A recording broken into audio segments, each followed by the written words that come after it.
সকাল থেকে এই পর্যন্ত যারা খেটে খাওয়া মানুষ এবং নির্ময় মানুষ আছেন তারা কিন্তু আসলে ঘর থেকে আসলে বের হতে পারছে না। পৌষ মাসের শুরু থেকে শুরু করে এই কচুয়া উপজেলায় অতিরিক্ত শীত পড়ছে, যার কারণে জনজীবন স্থবির হয়ে পড়েছেন।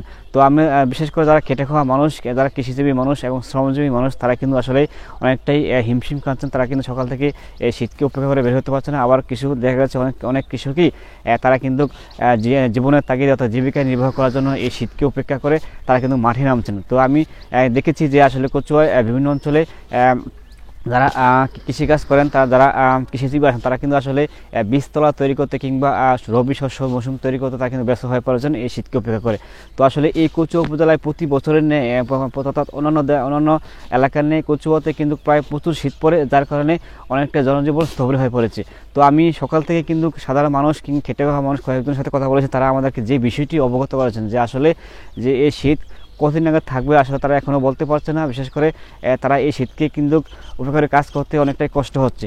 তো আবহাওয়া অফিসের সাথে কিন্তু পাশাপাশি কৃষি অফিসের সাথে আমি যোগাযোগ করেছি যে আসলে যারা শীতে কষ্ট পাচ্ছে না, তারা শীতে যারা কাবু হয়ে আছেন, তাদেরকে যেমন আর্থিক কিংবা শীতের কাপড় এবং কম্বল বিতরণ করে উপজেলা প্রশাসন পাশাপাশি বিত্তবানদের এগিয়ে আসা আহ্বান জানাচ্ছি।